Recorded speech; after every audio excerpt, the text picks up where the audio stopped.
approximately study skill research. And the last time, remember, we were put a marker on the faithfulness. And remember, we are referring to these virtues that are given to us here as the fruit of the Spirit. We labor to show that the fruit is singular, and because when you produce the fruit, it comes in totality, and we say that you cannot take and pick love and expense of joy and peace. We cannot say that this year we're going to work so much on love, so that next year we cannot work on joy. So that 2027, we now begin to apply our faithfulness. We say that the fruit is singular. It means that all the virtues come to Christian when the Spirit of God is at work in them. Because this fruit is spiritual. We say that as spiritual. The fruit of the Spirit, not only produced by the Spirit, but also inward. They are an inward work or an internal work of the Spirit working in us, so that they manifest. Because fruit is a manifestation. It is what we perceive. So that there has to be something that is producing it. In us, it is the Spirit of God working in us, so that manifestation is what we call the fruit. They say that it manifests in totality because it is a singular fruit.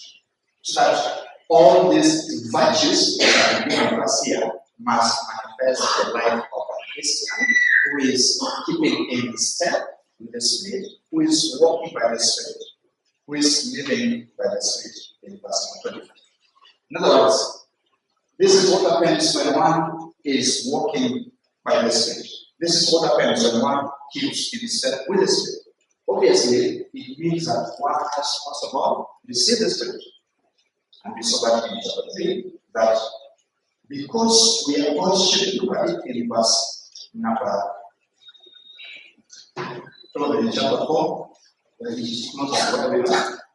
You can see what God says there in verse number 6, chapter 4. And so that we realize that Paul is coming from a point of view where we have the Spirit.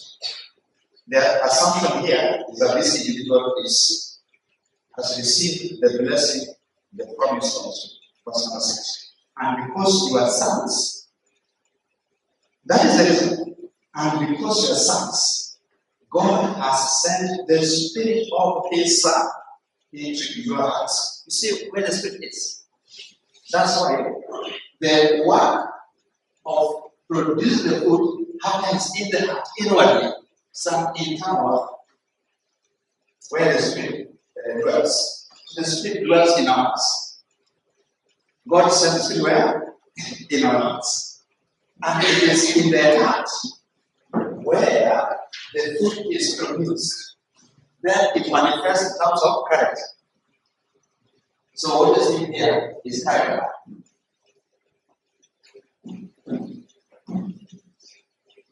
It says,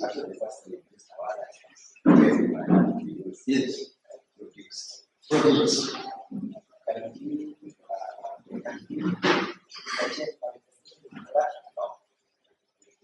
Yes, produce something manifest. Yes, produce. This one means this one manifest like that.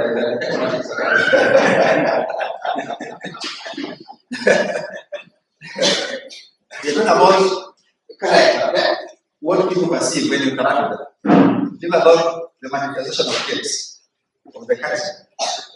Think about it. And because you are sons, God has said. Now, those words are profound.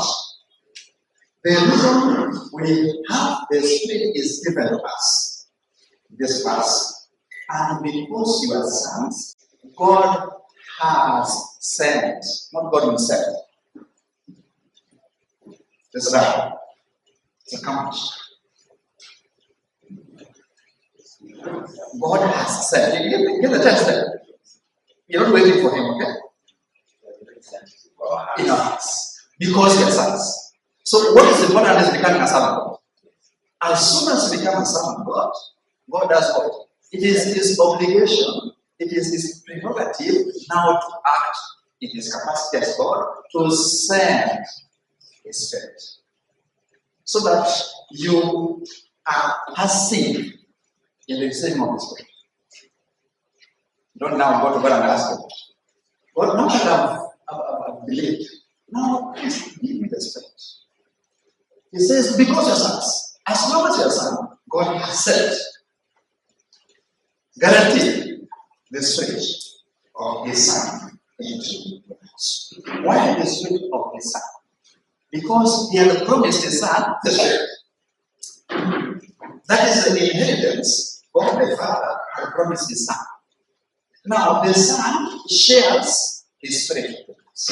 When he says, I will send the Spirit of the Father, whom I received from the Father, then I give. So he goes into heaven, he sits in his reigning glory, and then he receives the promise to speak, then he shares.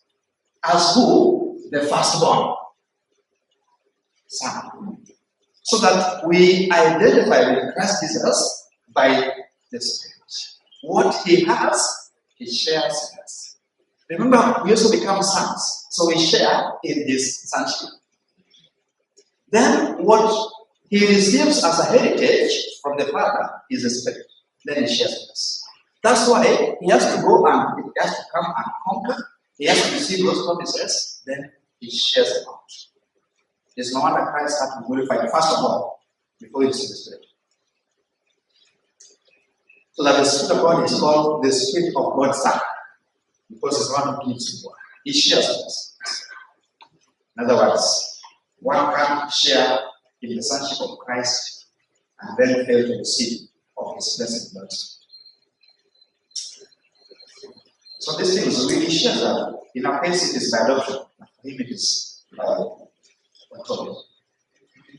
So that even us can cry, Abba Father, like he did. Remember, it is only Christ alone who made that cry, Abba Father. So even share that you even answer cannot go to God and say, Abba Father, the way he did. You begin to see the blessing of being with this in God. You begin to see the blessing of being with Christ. So what guarantees this thing is, as soon as God in Christ begins, you believe in Christ, then God sends the Spirit of his Son. Look at chapter 3 and verses 1 and 2.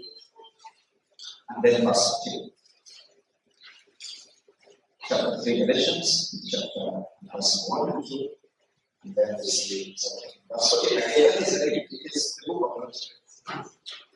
All which Galatians, who has believed you, it was before your eyes that Christ Jesus was publicly portrayed as crucified. That's the background. Christ preached. Let me ask you only this. Did you receive the Spirit by works of the law or by hearing? The answer is by hearing. Hearing what? Verse 1. The proclamation of Christ. That's the point. So the receiving of the Spirit is tied to the hearing of the gospel of Christ. That's how we receive it. You must love the Son to receive his blessed Spirit. You cannot go to the mountain and begin to claim the Holy Spirit, and then God gives you at the expense of the Son. You bypass the Son, then you go to God. You know, you've seen people who are wasting time in the mountain. They're trying to call the Spirit. Now, God, come. It's not about that. It is so tied closely and neatly joined to hearing the very word of Christ. Because it is when Christ is honored that he gives his blessings.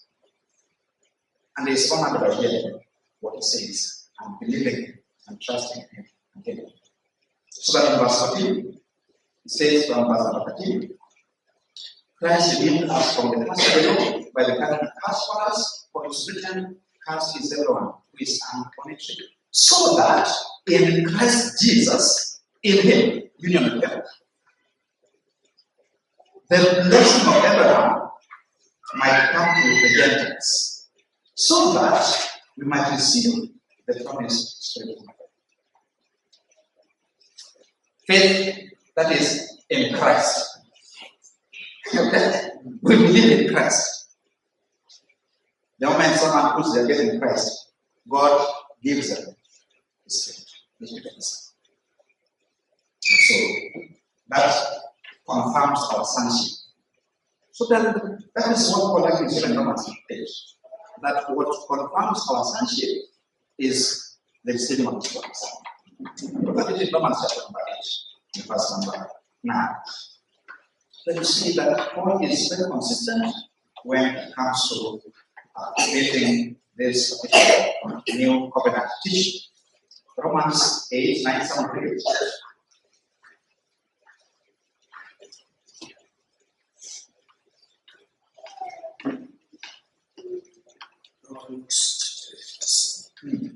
You, however, are not in the flesh but in the Spirit. If in fact the Spirit of God dwells in you, if in fact the Spirit of God dwells in you, anyone who does not have the Spirit of Christ does not belong to him. Again, you see that emphasis there. The verse is profound because the way the Holy Spirit is referred to here is very amazing, interchangeably. First of all, Paul says,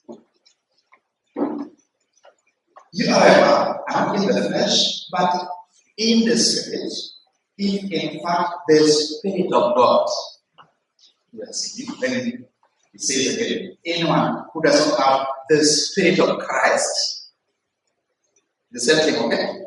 Who different. The emphasis is the fact that it is Christ who gives the Spirit. It is received Christ the Spirit and then shares with those who believe. So that anyone who does not have the Holy Spirit does not belong to that Christ. Because in the first place, he has not even had the gospel and believed it. He's not united to Christ. One has to be united to Christ by faith, then God sends the Spirit of God and the Son of God. So that there is no promise, as given later in the case of Abraham, that we receive apart from Christ. There is no blessing that God communicates to us apart from the Son. The Son is a Spirit. And so that's how we are. So we then, now that we have received that Spirit of the Son of God, because it's called the Spirit of the Son.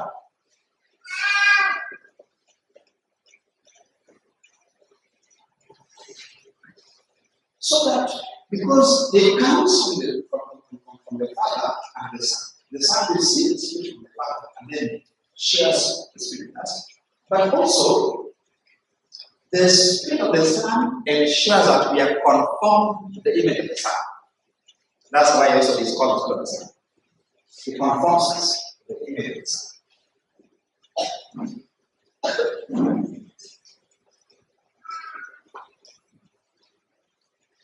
That's the image again of Christ. So who is then our pastor?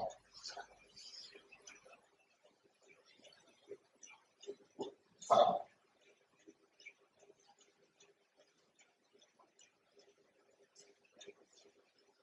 Is the Spirit of the Son because it's given us of the Son, also conforms.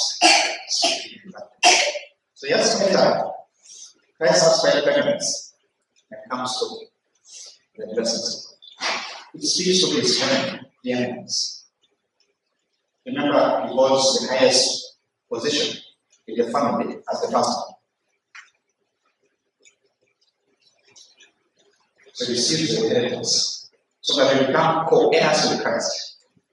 We share the blessings of Christ with the pastor. Now, when that background is now behind us, then we can look at now and we let me appreciate that the Spirit then ensures that we produce a character that is conforming to the image of the Son. In other words, all these things we are seeing here in Galatians chapter 5 and verse 22 immediately reside in us. This is Christ likeness, abundantly. to have love, to have joy and peace and patience and kindness and goodness and faithfulness and gentleness and self-control is to be Christ-like. These attributes and virtues are in Christ. So that the Spirit helps us to be conformed to the image of Christ by producing these virtues in us, and then the virtues now can be displayed as can be manifested. Now, as a Galactic people can tell us, so is loving, she is gentle, he is patient, and close. So people can perceive those things in us. Because remember, the context here of Roman Galatians 5 is church and interpersonal relationships. How to relate with one another. It says, let us not become conceited, provoking one another, envying one another. Then someone read verse number 13 and 14. And you take some read it. Galatians 5, 13, 14, and 15. And then I'm going to highlight one another as has been used there.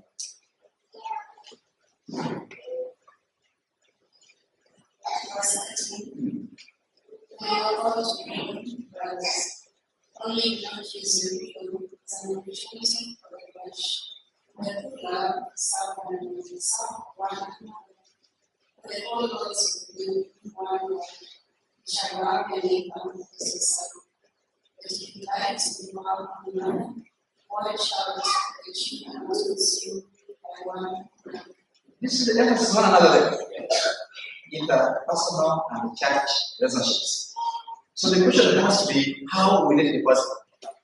So Paul explains that it is possible because these individuals have the Holy Spirit, the Spirit of Christ, who will ensure that they produce attitudes that will help them to relate one another in a way that does not take advantage of the freedoms they have in Christ, but to serve others. So that when Paul says, for you are called to freedom, brothers, only do not use your freedom as an opportunity for the flesh. Remember, that is what you have in verse 16, the flesh. How the flesh manifests, isn't it? It is in envy, divisions, and so forth, isn't it? But through love, serve one another, through love. So the question has to be, where you get that love, isn't it? It comes from the Spirit. So that it says, for that love to come to your heart, for it to be manifested, you must depend on the Holy Spirit. Keep it inside of Him, walk with us. Because it is not inherent in us. This is a virtue that we have. Our mothers don't give birth to us when we have these virtues. Otherwise, it will be pointless to depend on the Holy Spirit. This is not what the community know you for. They know me as a very loving discipline. In my family, I'm the most loving. I'm the most patient. I'm not about that. I'm speaking of that which God cultivates us and produces. Then one of these things, aspects of it, is not faithfulness. We continue with that talk on faithfulness.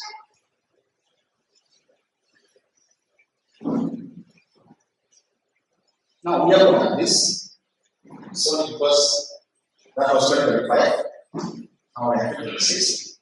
I was doing all this information for the sake of those who probably lost track somewhere along the way. So I'm trying to bring us up to speed with what we saw. Okay? Now let's look at the fruit of faithfulness. And if anybody could recollect what we said about faithfulness with regards to this information, or anything we said about faithfulness, then you can run forth into a notion. Anything you can recollect, or remember, or recall about faithfulness, whether it's definition or any aspect of it, whatever you can remember about faithfulness. Yes, my brother,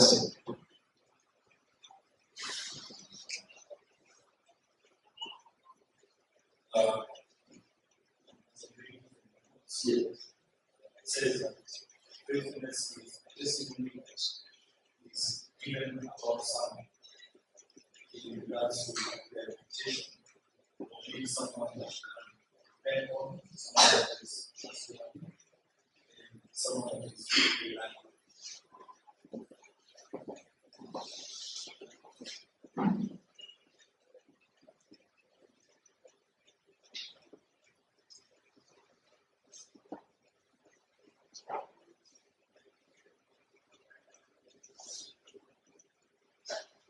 Yes, that's very helpful. That's what we highlight. You said forgiveness is a testimony. No matter we use the word manifestation, it's a testimony, a witness. People can see, people can agree and observe of one's reputation. When you talk about reputation, we talk about type. This is something that is as an observed.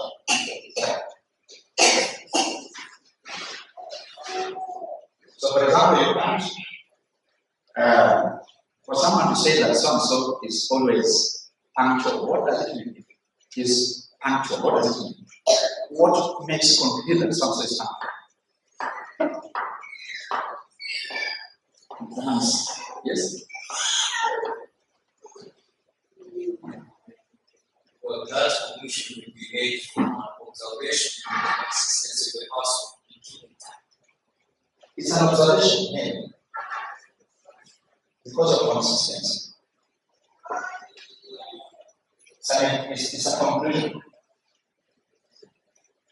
So it becomes, it is known for example. A reputation is what you are known for. So faithfulness is that which you are known for. In other words, it is your reputation. People can testify so and so is faithful. You don't testify about yourself. You know, I'm a very faithful guy. I'm a very faithful. No, it is a testimony. It is people saying that. You get the point? Yeah. Because you would know yourself different than others. For you, you're very powerful. But that's what they know about you. They know a different character of you. So that it keeps us from being considered, isn't it? Yeah, let others say it. Let others say it. And that's the reason, because it is a fruit, people can see fruit. If a mango tree has a fruit, what it be visible? Fruit is visible. Can you see? So that's a testimony because it's example. Yes. Yes.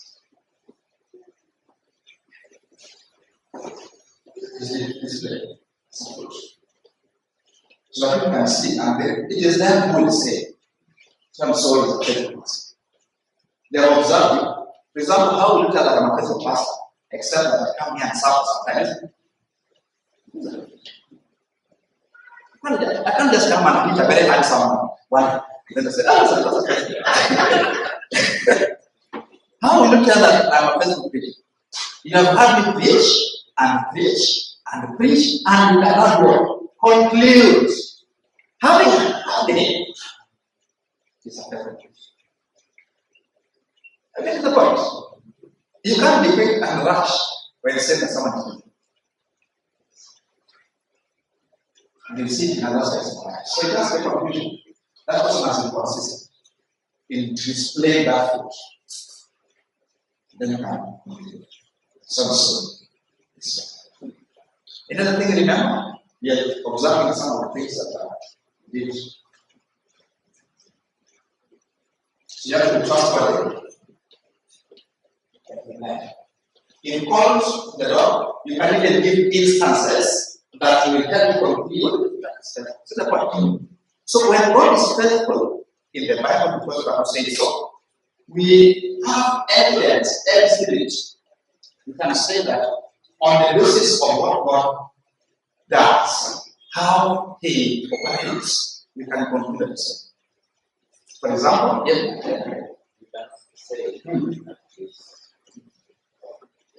can say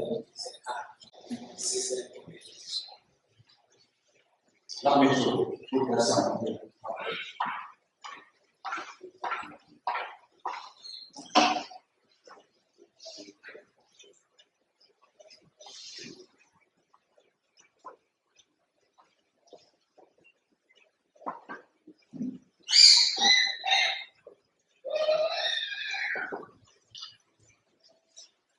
Remember, it is a character.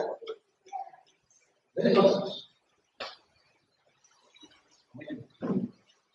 Character, that's why it is a reputation.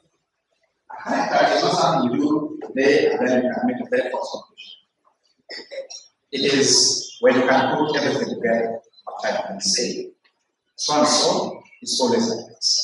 It can be unfair to make a conclusion about someone on the basis of just one interaction. Maybe that particular day, Brother Ezra was not in his good mood, isn't it? And then he spoke to you in a certain way, and then you go home and say, Brother Ezra is like this. You're making a conclusion that is premature. It has to be something he has displayed across time, so that it becomes fair in evaluating, because it's not perfect. In other words, it can even help us, because remember, we are dealing with people who are still not perfect.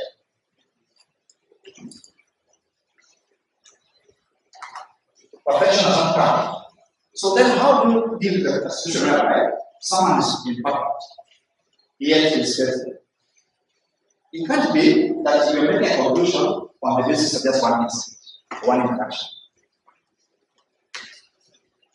So for me to be very fair on systematically, I must have A for a long time, so that I can evaluate in that category, in that confusion, in that mix of good, bad, and everything. Because the good, bad, and ugly in everyone's life. Then out of it, I can say, in as much as these are sinner, nevertheless is wrong. That becomes a fair encouragement to certain people.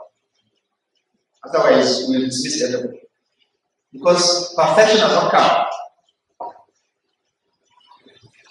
Any comments, any questions before you continue? Anything that you want to add?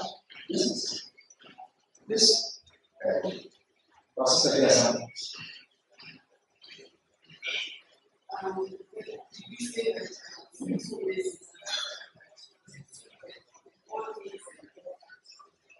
I love those people. We are doing that. They're very practice. Please give it to them.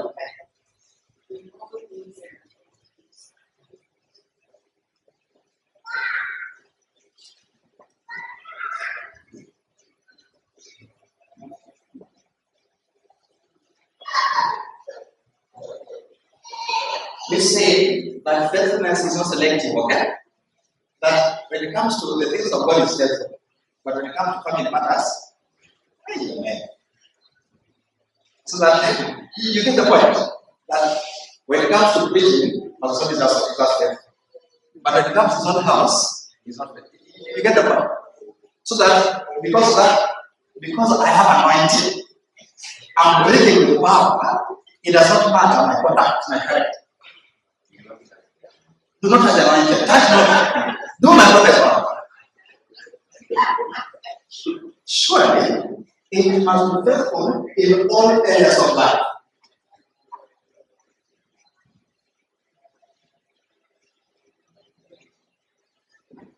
Faithful in terms of giving, in terms of family matters, in terms of preaching, every aspect, all that stuff. Finances and everything. It is not a cherry of faithfulness. Because it is a character. Character is displayed in all aspects. If it is a consistent commitment, a character, then a character will manifest whether in the marketplace, whether you are at work, whether you are in the family or members. Because there are some of us who are very interested. When I come to church, I'm a very different person. When I'm at work, I'm a different person. My boss knows me as a very obedient and submissive employee. Especially our dear ladies who are married. You realize that everything the boss says, yes sir, yes sir. When they go back home at 5 p.m. you know, when they come to the husband, they can stage a fight. You are a different person at work, it is yes sir. But at home, it's not yes sir. Is that consistent? you're making here. You can't be a different person at work and at home. And then at all times, very important, because it's a character. Otherwise, how we know that you're being hypocritical? Because that's what we say.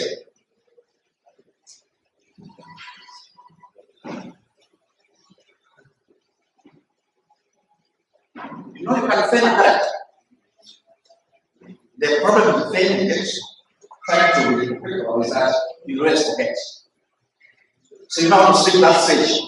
You take your bag as you go to work, you see the work mode. You know there's work mode there. You press the work mode. Then when you come to the gate, back from work, family mode. No, that is hypocritical. A character is that which is displayed in all things at all times. Not it's not a concept. Sorry.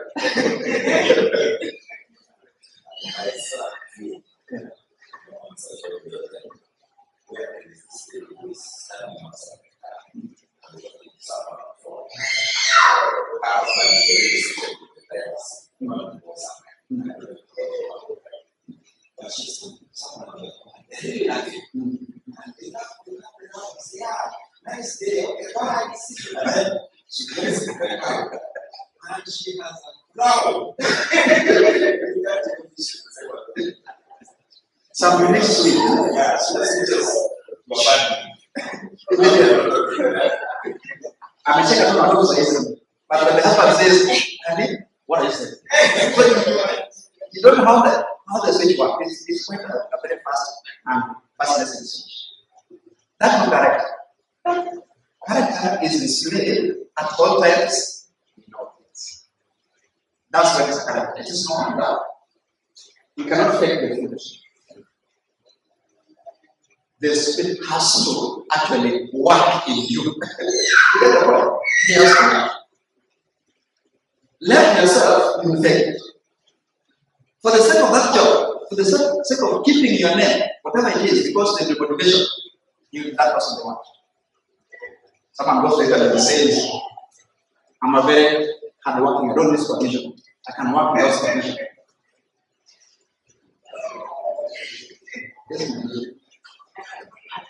You can work under pressure. And you say because you really look at that position. Then let them give you the question. Just 1 month. Pressure. The job is already frustrating, isn't it? You're wondering why you take the job. This is why you're even applying the facility. There's my brother Josh.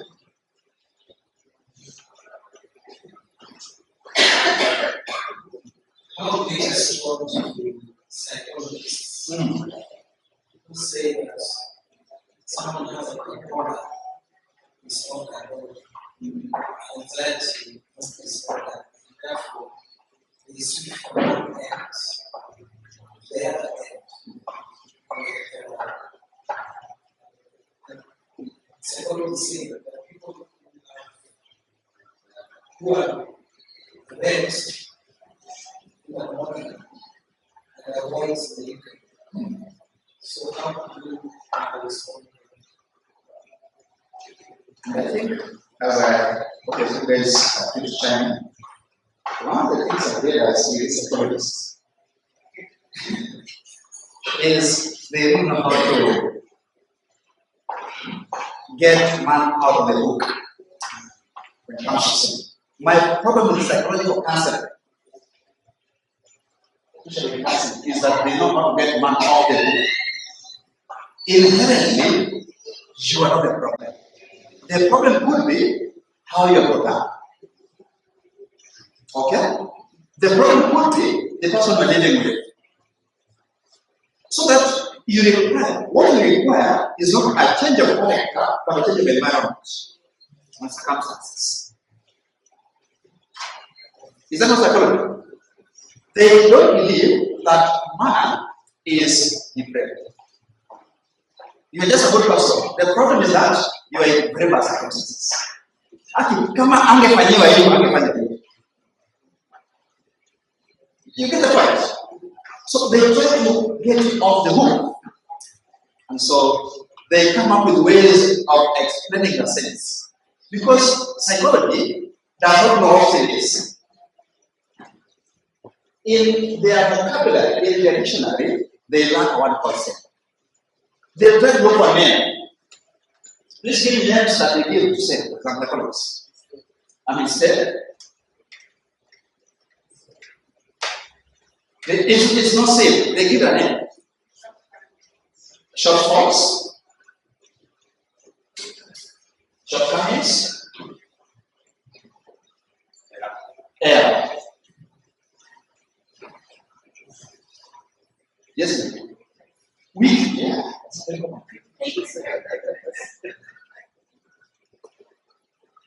So that someone is walking in sin and you're told to bear them, they are walking in sin. And then calling it means. You get the point. So, Josh, that's the problem. They have a way of evading the concept of forgiveness. Exactly. That's the problem. And that's the risk you run into if you seek counseling outside the church. Because they will ensure that you are untouched. You come back home and change. They will ensure that they change the countenance. Yes, sir.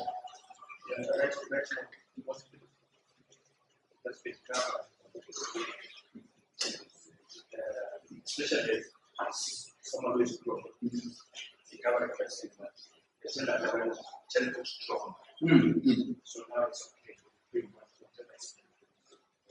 That's very common. There's something called childhood trauma.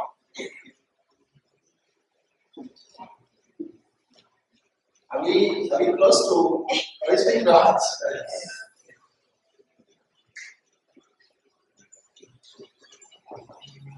They are behaving the way they're behaving because of what?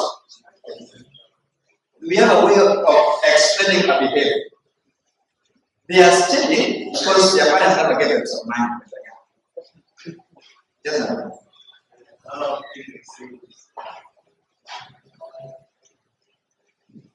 am struggling to laugh because of the mother. I didn't receive motherly what? Love. So there has to be a reason. They actually not because of sin. Needing salvation and needing sanctification and needing the help of the Spirit. Psychology will never address the root of the problem.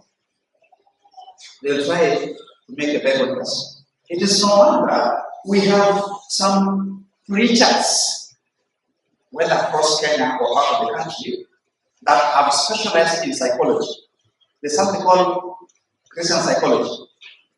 They know how to, they know our problems as human beings. So they know how to address them. It's a day that your brother, your cousin, or brothers was being asked why he doesn't speak about sin. He said, no, he said that that's not his ministry. His ministry is to encourage people. Those who want to confront sin, just go and confront it. Yes, kazi yake. Kila mtu anafanya yake. So how do you help people to enter the blood? How do you sit in that church? Where you're being made a very good person. What you lack is opportunity. What you lack is someone who can understand you the way you are. So as my wife is being told, please understand it the way it is. Without turning going back home and change us. Psychology.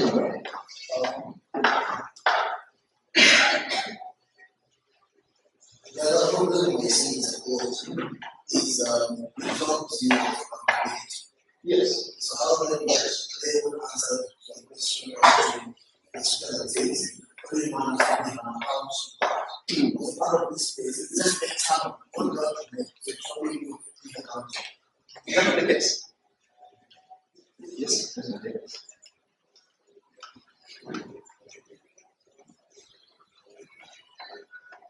Another issue with this, which would respond to what Joshua said about anxiety disorder. The problem is anxious, is lack of trust in God. So that anxiety disorder is just feeling by not trusting in God. There's another one with responsibility is, for example, you not live with your dad. You only stay with your mom. Then when you grow up, later marry, you say, I'm not able to stay with a man, or I'm not able to stay because I cannot see my mother like that. I cannot grow up like that. And in fact, God has given us many teaching concerning submission, is how to relate in an marriage. We are also in so that also was And I'm very sure that as we go online, there are a lot of what they call vlogs, podcasts, I think people know what to call it. I am not tech savvy, okay? But there are things that are happening on Facebook and Instagram. And I am not on Instagram. So don't follow us there. But follow us on Facebook. So people are beginning to identify where they I'm because I'm the way I am because of I was raised as a single parent. So that, like I was saying, we begin to excuse and justify things.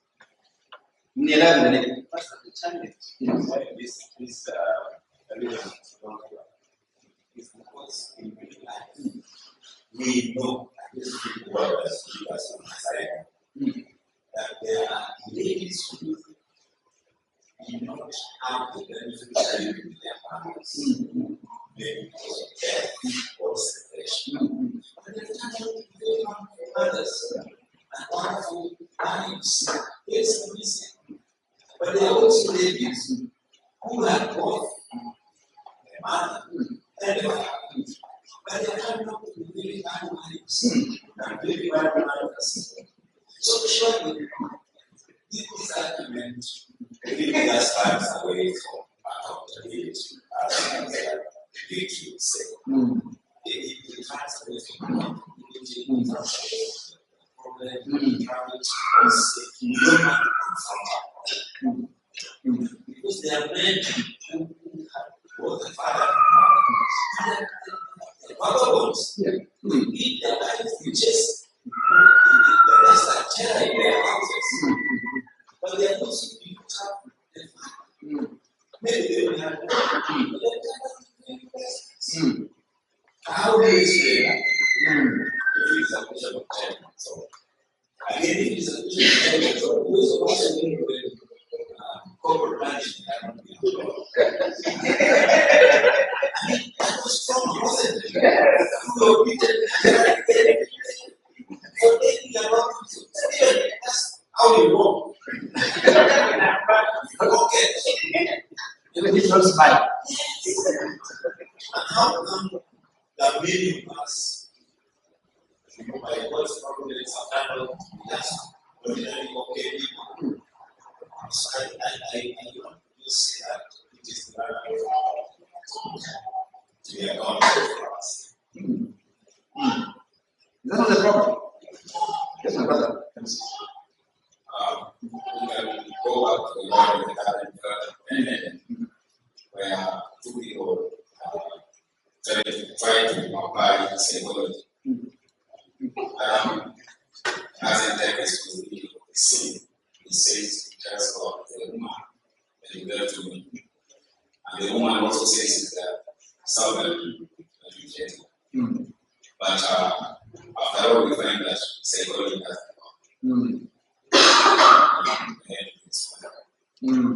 What else is the biggest? Redemptive. Yes, my brother, there's Jonas as a hand to face.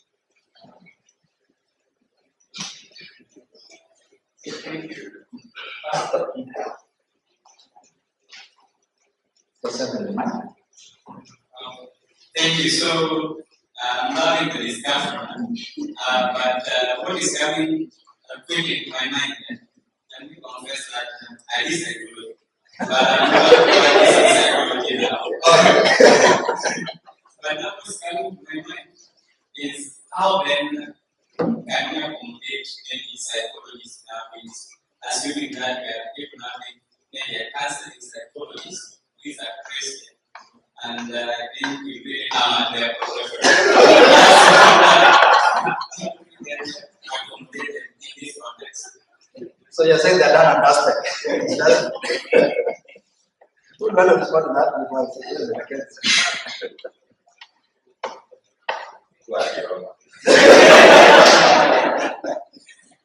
I think for me, it's as Christians. The best psychology is Christian psychology. Psychology is based on the word. If you are a psychologist by training and you happen to be a Christian, one of the things they do is to, for example, if you are able to attend first classes and talk to Christian counseling from my form perspective, you become the best psychologist of your class. You then realize that there is a lot of fun in psychology that is trained, that people are trained with in secular institutions compared to Christian counseling as a subject at first. Because then all your advice will be, you know, they say, where they say. Because that's where we start from Christian counseling, which is the same that is positive. Because you have to find the root. That is Christian counseling. You will not believe in symptoms. But that is what secular psychology is symptoms. Christian counseling, the problem is how it has manifested, how it can led so that the problem is solved. That is Christian counseling. People are saying. So I don't think they are really cracking on psychologists. For people, there is a benefit. You're here.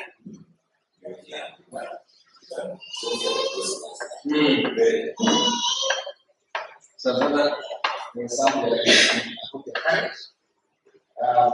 One of the amazing things that I can say, those of us who appreciate theology, is the fact that the biblical anthropology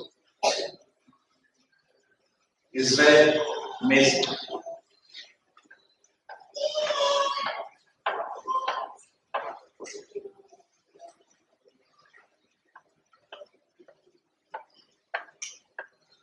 What was anthropology? Let me just speak down to others. Anthropology. Yes, I think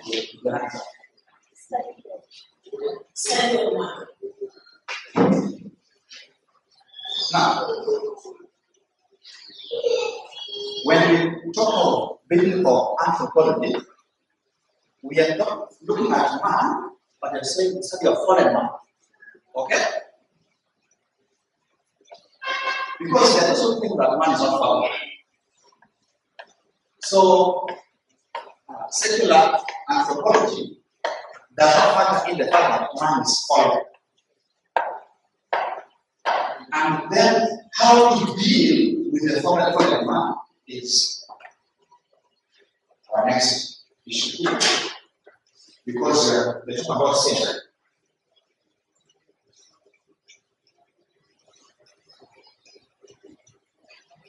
Sin. So we need the sin as a man. So we put this together. We put man in its fallen state there.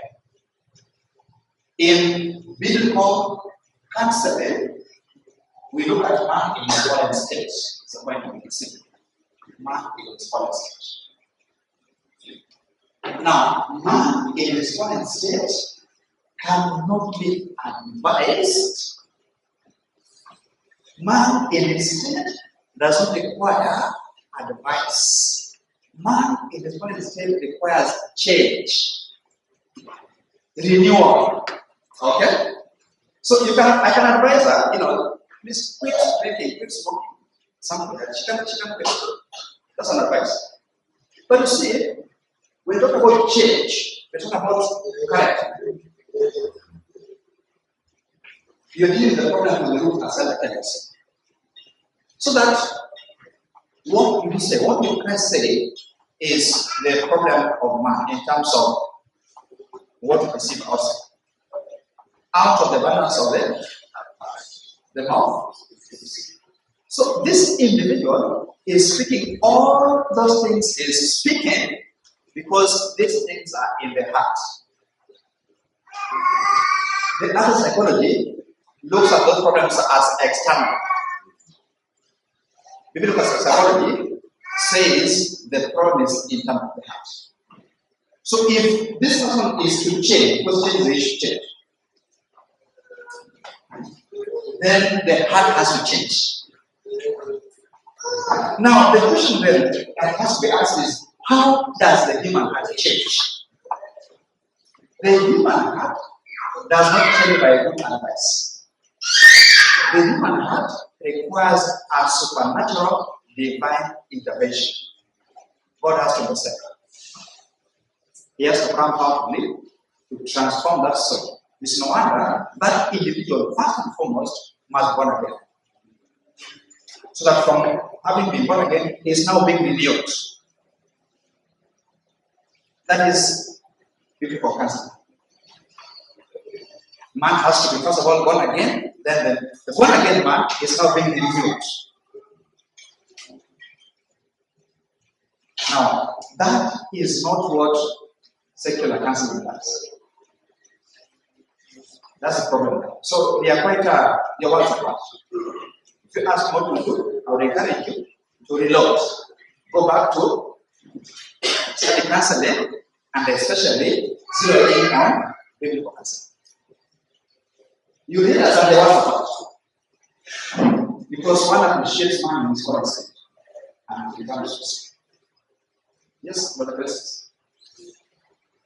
Pastor Amanda, we Christians are trying to look for our pastors whenever we are seeking answer. We don't go there in town. God has answered us. They are God has given us pastors. Have to come to answer. That's the point the Bible makes. Because even the aim and the goal, the purpose of that change. What is the purpose of change? What's the purpose of me change, being transformed? The glory of God. So that as a counselor, biblical counselor, my aim is that this individual, when you leave this place, he goes back to live a life that God has done. But you see, in the case of human counseling, the purpose, the end goal is so that you are improved. You become a better version of him. Is that not our good brother Jesus? You must become a better version. Version 12 of him. You know you are in version 11. Like iPhone. So it has to be a better version. It is self-help. It is self-improvement. So that you live a better life. Our aim in biblical counseling is how does this person go back to the world? He lives a life because the Bible says, in everything, do everything the glory of God. It is what controls us. Because the first question of the shorter catechism, what is the chief end of man? To glorify God and the glory of God. So now, the other thing is that the tool or the instrument that we use in biblical counseling is the Word of God. Not my advice. I am not the authority in biblical counseling. The point of it. God is. That's why such counseling gives God glory. When I sit there and tell you what I'm telling you is, the next thing is, what has God said? not what I started to think about it. So it's not the thinking that I'm coming up with an idea. It is what God said. So that I bind your conscience on God's word. Because I know that God's word transforms by His Spirit. So that the instrument of transformation is God through His word. Josh, I'm sure you can transpose that conversation in our next meeting. But let's to conclude the next 5 minutes. Anything that will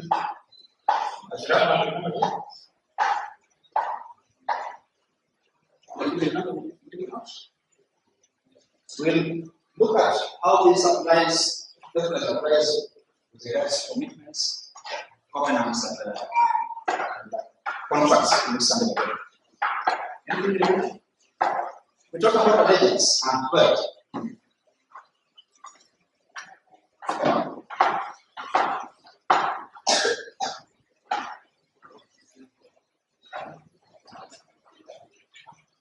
Especially with reference to relationships. Institutions.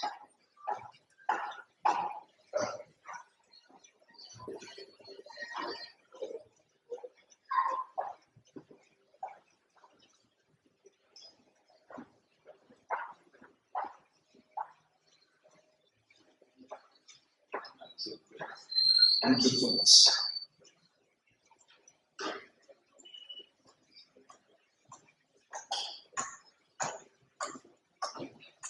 What is loyalty, for example, as we talk about? What's loyalty? And how is loyalty connected to faithfulness?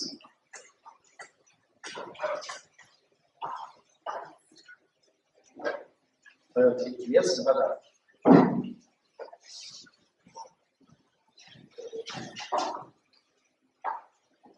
Loyalty, in my understanding, it's fidelity. Yeah, and it relates to faithfulness in the sense of not changing, for instance, your promises, your words, what you have spoken, remains what you have said. Yes. We are looking at loyalty is yes and no. I'm trying to remember what you said about that is something to do with devotion. I don't know if it's absolute, but it has something to do with marriage. Devotion to it's marriage to one's spouse, it's worship to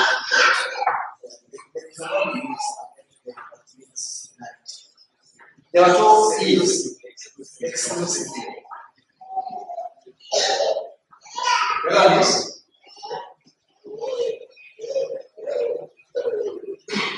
Yes. Devotion with respect to the Son. What it means is, let's say that we are loyal to God. That loyalty has to be exclusive in the sense that all of it goes to God. God alone. With respect to that relationship. So if this individual is a wife or a husband,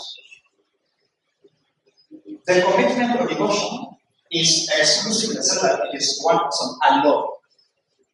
All of it. So what it means to be a wife, what it means to be a husband, is only but given to one particular person, not shared. So that my sister and my wife have different identities. My sister does not enjoy the privileges of the wife. You get to the point? In as much as we are related. Now, that is exclusive. It is also entire. Otherwise, in everything.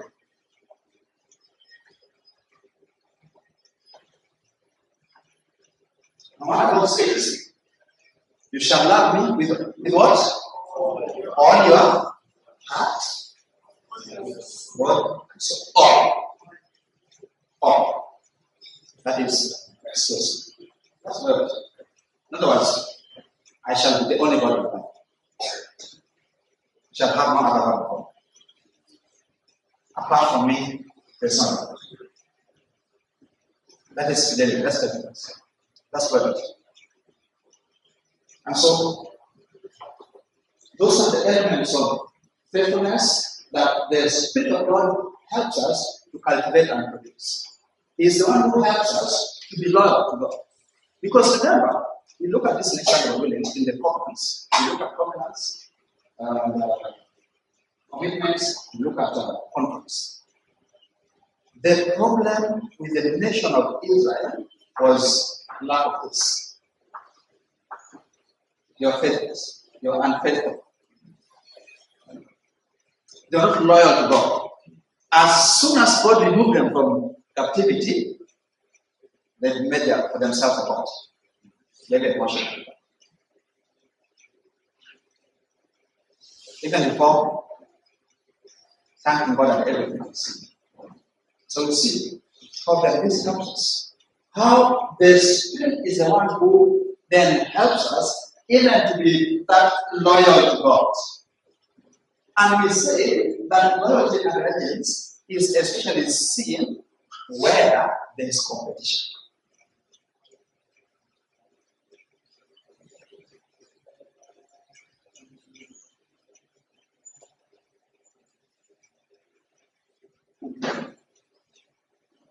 They are competing interests. You don't need to be loyal. You don't need to be loyal if there's no competition. You need to be loyal if there's no competition. If they're just two of you, keep this one.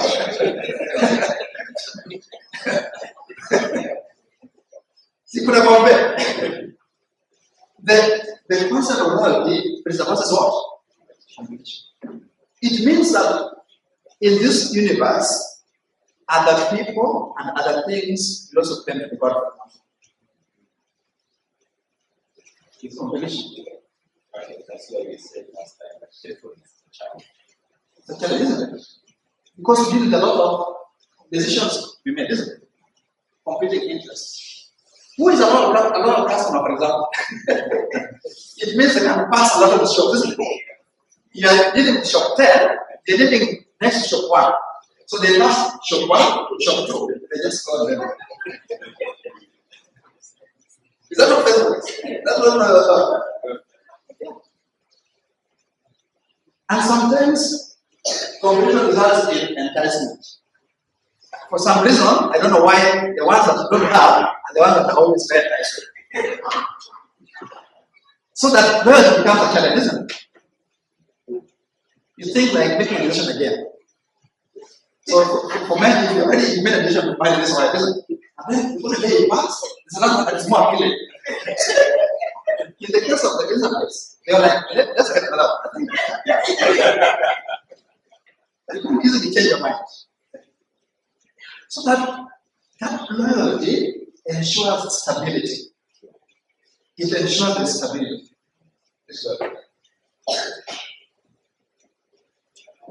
It is chaos. It brings order. Without loyalty, there's no order. Things can mix up. There will be no stability in this one. So God knows how to solve the problems. So that the Spirit of God comes to help us to build with stability and influence. So that we have that. We ensure that we are loyal to those institutions. How many churches have you passed to be here? Just to come to a church, how many churches have you passed? So why have you passed all those churches to come to this? It's not because of love.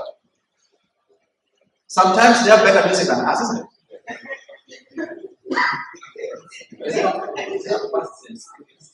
Your passes to come here, isn't it? You put some fuel in your car, you drive to this bad road, isn't it? Why is that being the case? Otherwise, if we are not loyal here, we will not be able to start. There won't be stability. You don't have a membership. No. don't have a wife, if she's not loyal to you now, can you call her wife? Is she a wife?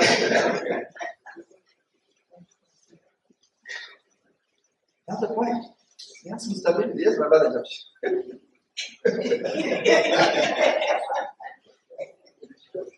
So this issue of loyalty and competition, just sharing the victory last week of a situation that I found myself in this last week, where I was talking to a friend of mine, and he was saying, Josh, there is a wise one, a very wise one, who we need to go and see. It's very wise, we only need to pay some money for the candidates. He is a little Maria. So these issues, our families, it's not able to see God. So I was just sharing the picture that I had to really express myself. Yeah, and then when we talk about the exclusiveness and the fact that we need to want God, that is Josh, is it not the case when God speaks to Elizabeth and tells them, thou shalt consult with the necromancy? Isn't it? Why? Because remember, the witch angel was also able to call out the dead some of Israel. They were also able to do magic. They could replicate the things of God. Don't think they cannot. Black magic. They have power. Was it not Moses who was contending with them? Yes. They were able to duplicate. Yes. But Yesabu, Naisab. They were able to do it. So God says, please don't consult with the commands. In other words, be loyal to me. They also claim to have power. So it takes faithfulness, loyalty to remain in God, because that requires contentment. You have to be content where you are. This is the key of Islam, contentment. Like I've told you, just as soon as you made a choice, then somehow, like I told you, somehow, just like you have decided, then better options come. You just bought a shirt in town, isn't it? And then you wishing, I wish I just shared that one. That's the idea of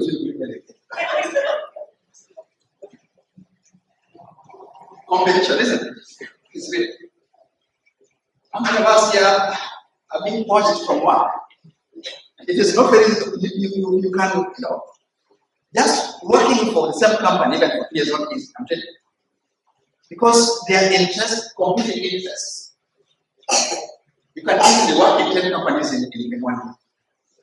Because if it is still every day, they give a better deal, isn't it? What do you do? Now, you keep every month, you keep jumping from one company to another. Without stability. That's chaos. You have to be content in as much as that company does not give you everything you want. It's not everything you do. That loyalty is very important. It's no wonder, yes, my brothers. But there's that something amazing. Is it right then to say that loyalty and allegiance has everything to do with belief and very strong belief? Yes.